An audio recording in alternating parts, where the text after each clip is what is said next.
The son of David, do not fear to take Mary as your wife, for that which he is conceived in her is from the Holy Spirit. She will bear a son, and you shall call his name Jesus, for he will save his people from their sins. All this took place to fulfill what the Lord had spoken by the prophet. Behold, the virgin shall conceive and bear a son, and they shall call his name Emmanuel, which means God with us. When Joseph awoke from sleep, he did as the angel of the Lord commanded him. He took his wife, but knew her not until she had given birth to a son, and he called his name Jesus.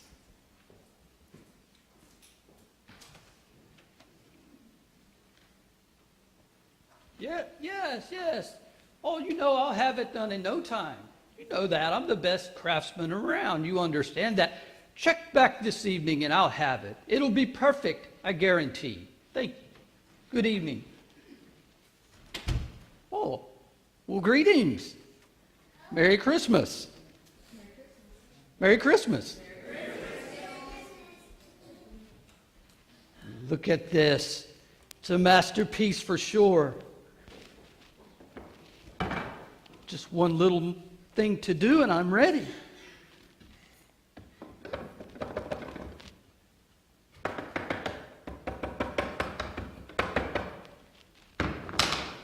There it is. Yes.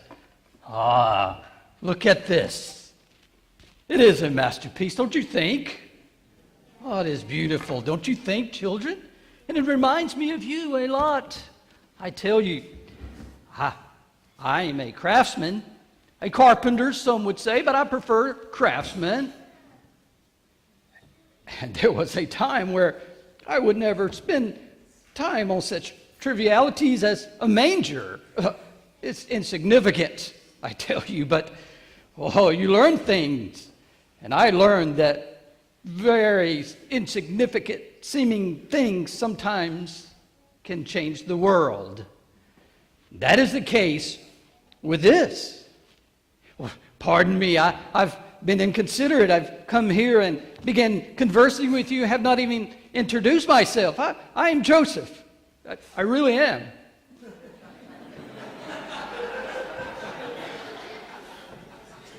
And for the last 2,000 nearly years, I've been in this place that you all know as heaven.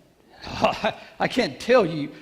I just cannot begin to describe its beauty. It is beyond your imagination. It's only until you get into your glorified body, as mine, that you'll be able to grasp its incredibleness.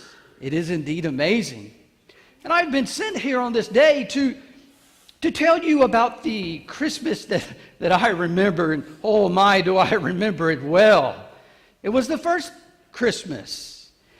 Some of you have read about me, Joseph, in the Holy Scriptures. You've read there in Matthew and Luke, and you just heard some of it read.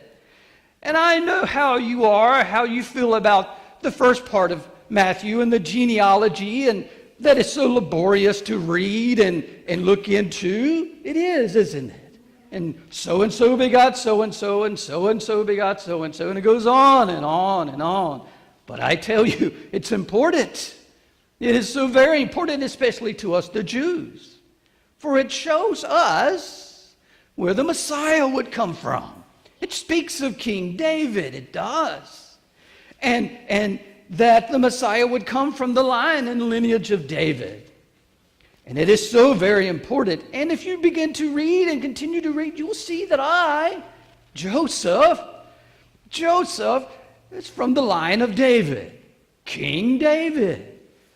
The king, the one that was so famous and that so many people know about, a man after God's own heart.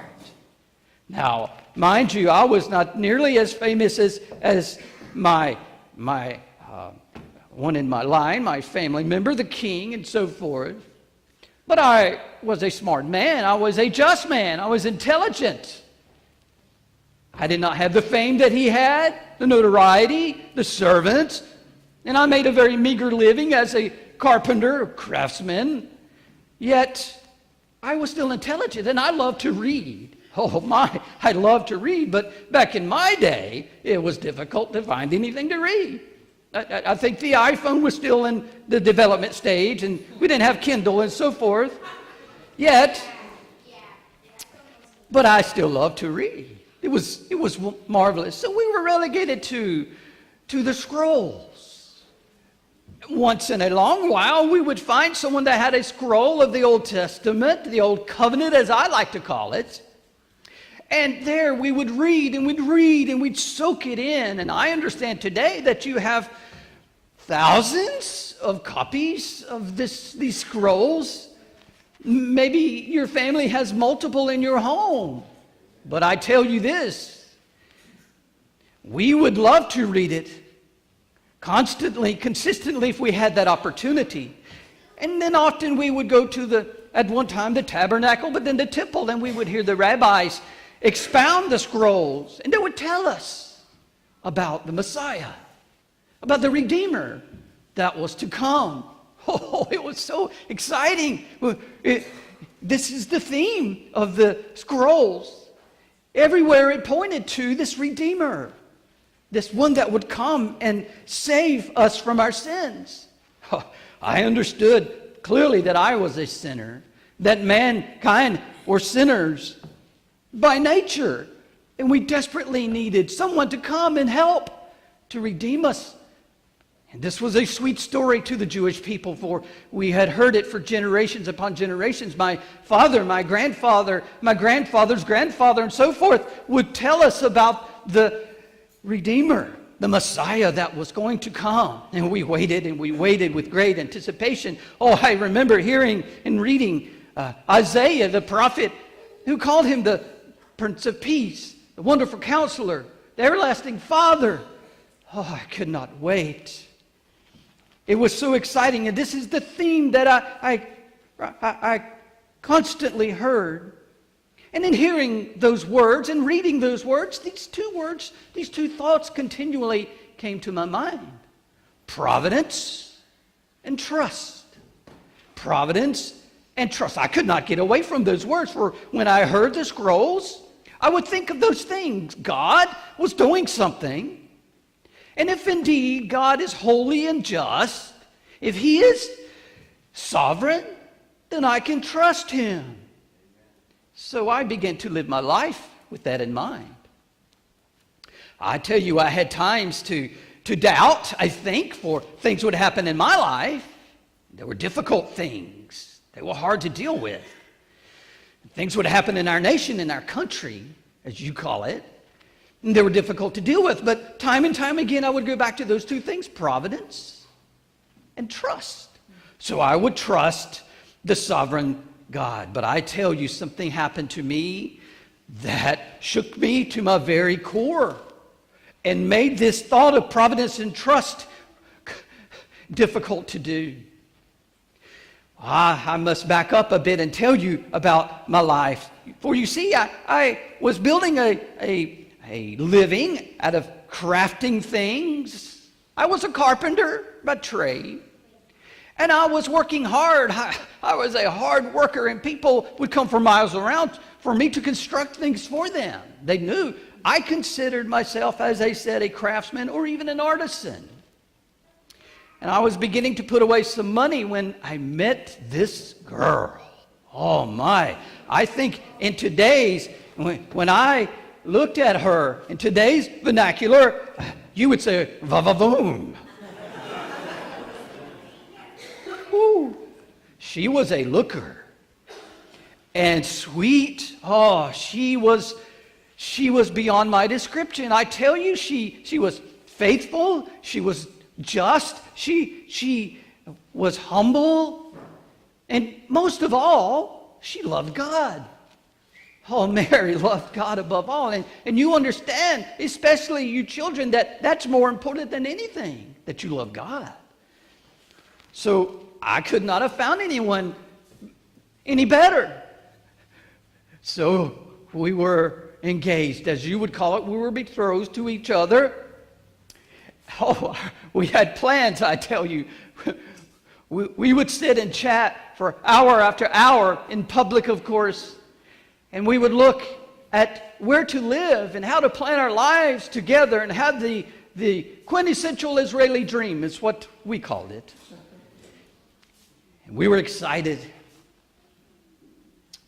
Oh, but then it happened. I got word that my sweet Mary, just sweet, humble lover of God, Mary, was with child. I cannot begin to explain to you what that did to me, for my world came crashing down. I had worked for so many years, and to this point, and looking toward this moment, and now it's gone. And it's worse than that. This girl that I still love, even though she's obviously been with someone else, I still love her. What shall I do? Again, I cannot explain the predicament that I was in. It was a debacle. It indeed was. So I fretted and I fretted and I fretted, and I was careful who I talked to, because in my day, back in that day, if a young lady was found to be with child outside of marriage, she could be stoned. This was my Mary we're talking about.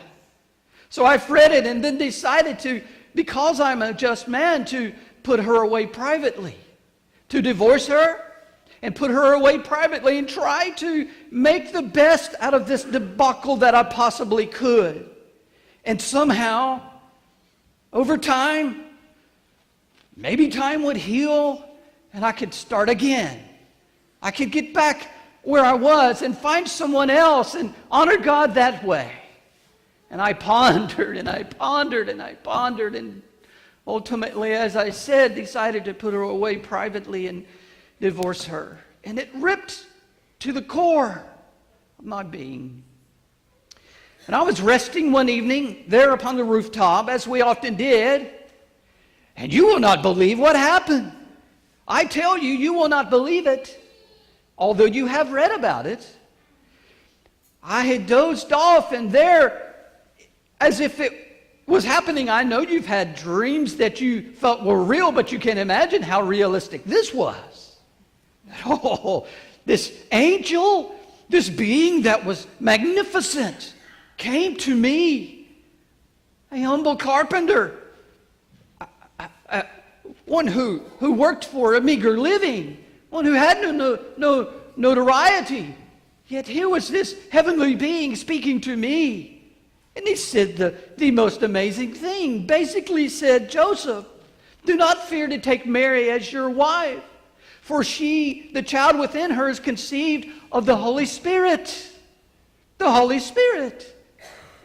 She shall bear a son and shall call his name Jesus. I quickly awoke, I suppose, and as quickly as my world had been turned upside down with that message, it had been righted yet again, and the Old Testament scrolls came to mind that said, a virgin shall conceive and shall give birth to the Messiah. Could it be? Could it be Mary, my Mary, of all the people on the face of God's earth? Mary, how could this be? I tell you, I have looked and waited and thought of this Messiah. Surely he would be born in Jerusalem, not where I am, not in a little place somewhere. Surely he would be born to a king, not Mary. She's but a peasant as I am. But this is what I heard. And those thoughts came back to me. Providence and trust. Providence and trust. Did you think of those things? Providence and trust. So I went to Mary. And I said, Mary, I understand. I don't understand all of it, but I'm beginning to grasp what is happening. Can you imagine that it is us? It is us. We began to think through the matter and ponder, as Mary did, much more than I could say that I did. The days went on, and she decided to go spend some time with her cousin, Elizabeth, who was also with child. who you would come to know as John the Baptist. Now, the Presbyterians call him John the Baptizer, but we call him John the Baptist. So, it was quite a story as well for when Mary told Elizabeth, her cousin, what was happening. John lived within Elizabeth's womb. God was doing something.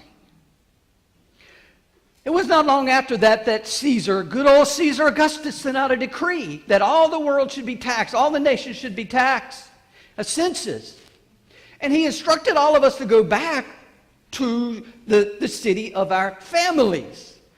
And as you read, that was Bethlehem. Bethlehem. Bethlehem. You've heard of that, haven't you? Bethlehem. So we did. Oh, what a trip that was. We walked and we walked and we walked and walked. Just 90 miles there from where we were. 90 miles. And that was long before Uber existed. And it was a difficult journey. But we were there and you would not believe the people. Oh, they were everywhere. Everywhere.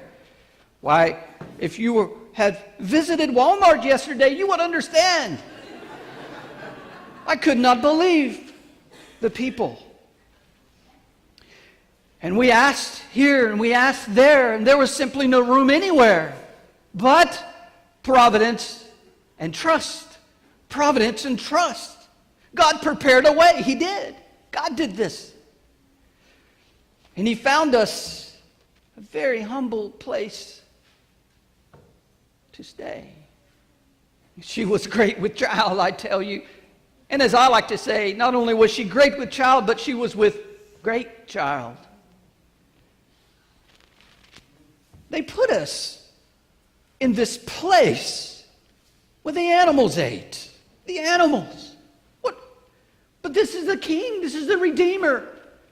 Is He to be born in these conditions? I thought that He would come on a white horse bearing a sword and destroying our enemies. He's going to be born in Bethlehem, the house of bread, and in a stable where the animals eat. Something as insignificant as a stable, yet providence and trust. And we're grateful to have shelter. So as you know, the story develops. Mary gave birth. It was not a nice setting. It was difficult. It was not clean. It was not sanitary as you would hope. Yet we managed. I cannot tell you, I cannot explain to you the feeling in my heart, in my mind, when I saw this baby. And Mary held it. She looked at it. She looked in His eyes, and those eyes, oh my, you should have seen those eyes. Like nothing I've ever seen. And I was concerned about Mary, so she wrapped Him and swallowed Him and laid Him in a manger, a common manger. There was some hay, and we laid Him there for some softness. And I tended to Mary for a few moments. And we were trying to grasp it and take it all in. And suddenly, here came shepherds. Shepherds? I didn't understand, and they were huffing and puffing as if they had been running. And they yelled and they called and they said, "A king has been born. Where is he? Where is he? A king has been born." And I said, "You must be talking about Jesus." But I was a bit perturbed, I'll tell you. I was already tired. We had been in this difficult situation trying to grasp it all. We were exhausted. Poor Mary, I was concerned about her, but they wanted to see Jesus. I got my staff and I was ready to move them on. That's what fathers do. Yet Mary said, "Let them see Him." I said, "Okay, Mary, they may." And you should have seen these shepherds. They explained to me that they were on the hillside just over that way, just over the hill. And they were tending their sheep. This is what they told me. I could not believe it. Although I could to some degree because it happened to me as well. But they were there minding their own business, as they said. And out of nowhere in the sky, there was this angel. And they were petrified. They were scared. And the angel, the first thing, said, "Do not fear. Do not be afraid. I bring you good tidings of great joy." And he told me the rest and what the angel told him and instructed him to come to Bethlehem. And then they said the sky was filled with these beings singing unto God. Can you imagine? So it somewhat legitimized the moment for me. And they worshiped. And one of them said, can we hold the baby? Oh, I rose. I did not think that was a good idea. But yet again, Mary said, "Yes, let them worship." So they held him and they passed him around. There were tears in their eyes. I tell you, they could hardly speak to me when they held this child. And I understood. And then I finally said, "It is time." And they thanked us and they left. But they were not moping. They were not pining. They were ecstatic. They left running. I don't know what they did with their sheep. I have no idea, but they left them. And they ran to town telling everyone what had happened. That is a good idea. So we began the arduous task of raising this child in that difficult situation, and we would teach him the best that we could. We would instruct him in the ways of the covenant. We would show him, point him to God. And he was God. I was confused at times, yet I did the best I could. We would take him to the temple. In time, then he was nearing 2 years of age, he was. We were in a different place now and trying to be good parents. And another odd thing happened. You all know about it. You have seen cards. Yes, look, you know about it. Here they came. These men, these magi, to our home, to our dwelling. And they said, "We have been told that a king has been born, and we have come to worship him. We have been observing the skies, the stars, and something phenomenal had happened there. And we were following a star the entire way here." I could not believe it. We had just begun to have life somewhat normal. And here came these men, and they worshiped, and they brought the oddest gifts with them: gold, frankincense, and myrrh. All of those are very important for a king, but one of those elements was used as embalming fluid. I could not understand that. Why would you bring my child, the king, the Redeemer, embalming fluid? I did not understand, but I pondered. And the more I pondered, the more I came back to this thought: providence and trust. But we heard something odd. They said that the word came that Herod, do you know Herod? He was despicable. He was wicked. He was a murderer. He would murder his own family members. He was a wicked man. And word got back to Mary and I that he was going to kill all of the babies from 2 years down. How could someone do that? How could someone shed innocent life as a baby? He was wicked. He wanted to destroy anyone that may take his kingdom. So we made haste and we went to Egypt. Providence and trust, I tell you. Jesus grew. Oh, what a wise young man he was. For before we know it, we would be in the temple teaching, and he would begin to teach the scrolls to the rabbis. People were amazed at his knowledge and at his wisdom. We made many mistakes. We left him once. You live and learn as parents, don't you?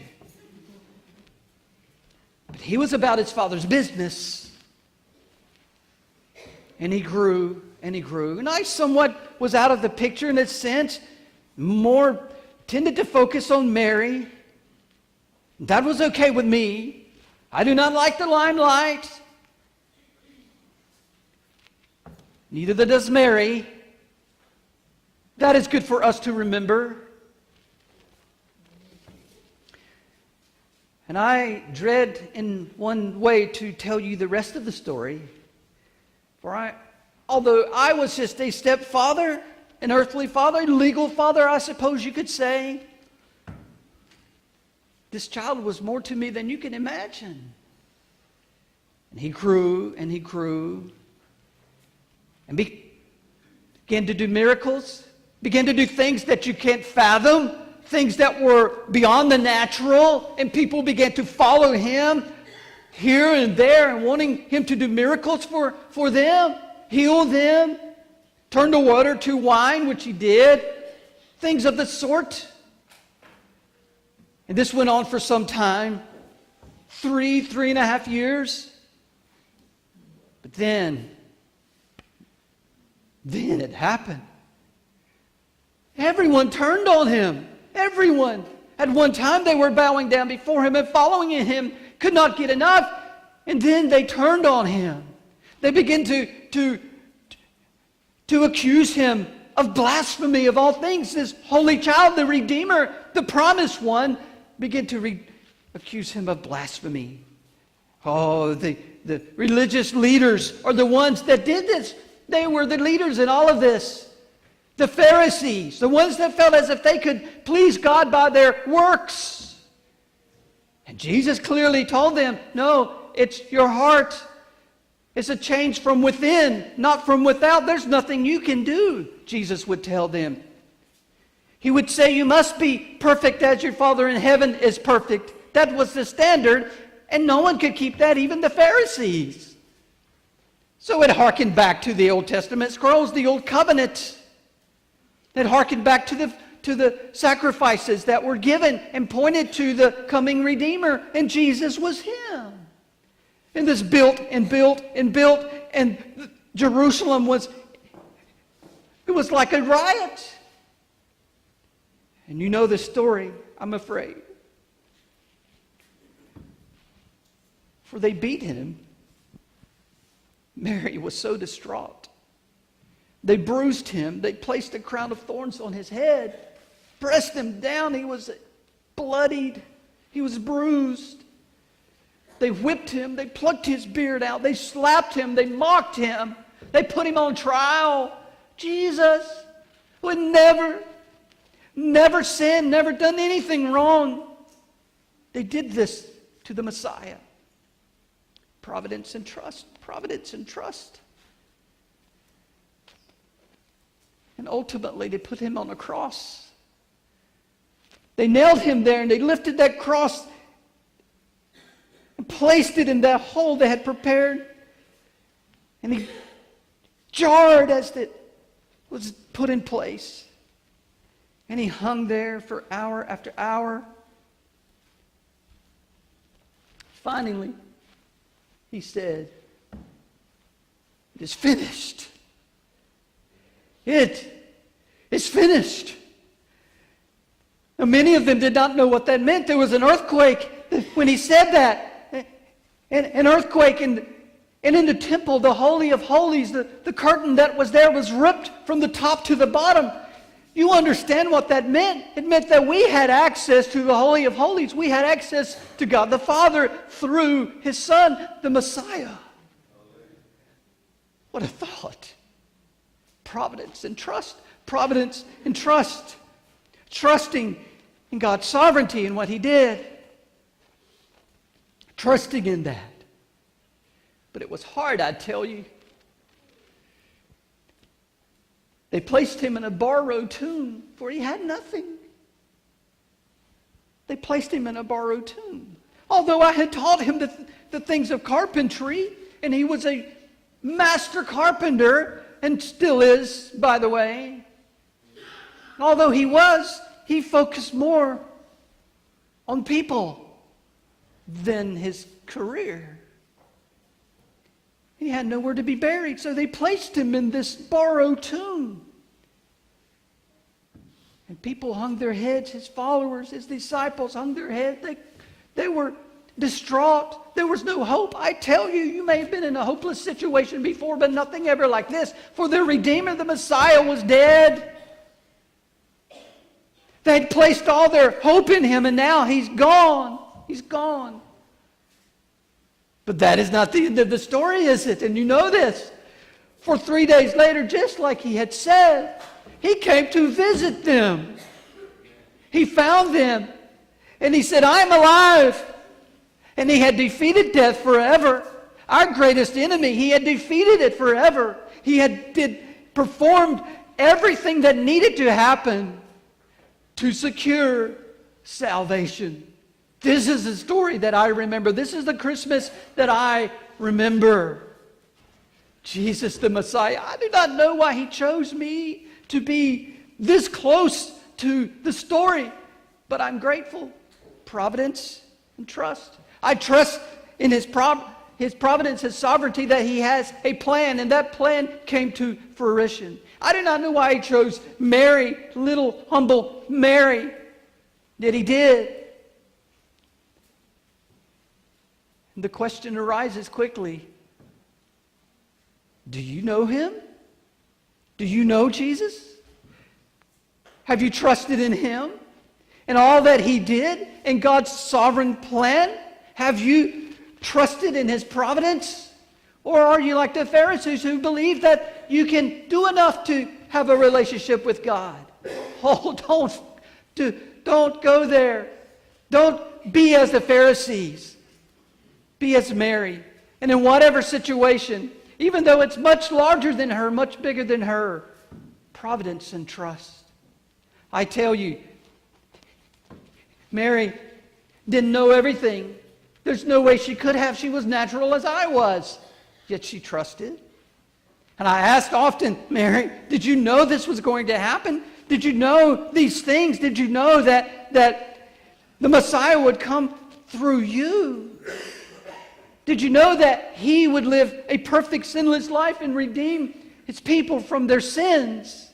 Did you know at all that he would reign and rule for eternity? Did you know that this little baby that you kissed, that you held in your hands, was the one that sustained the galaxies? Did you know? Do you know him? Look unto Jesus.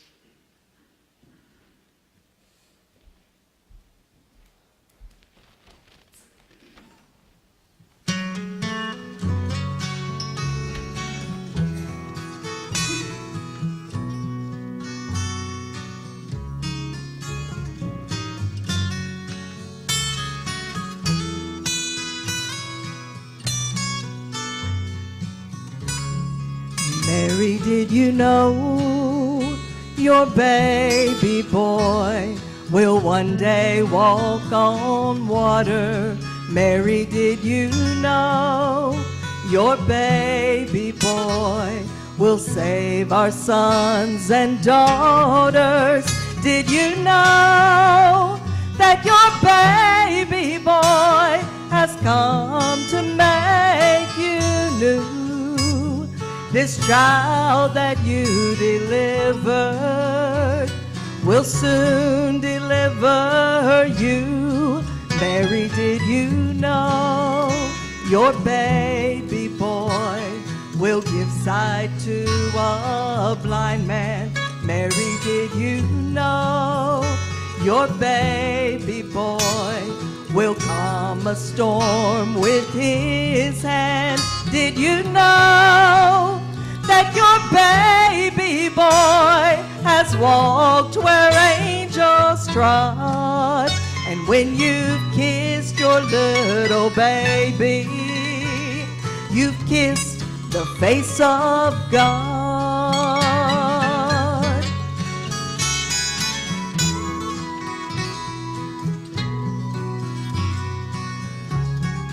Mary, did you know? Mary, did you know the blind will see, the deaf will hear, the dead will live again, the lame will leap, the dumb will speak, the praises of the Lamb.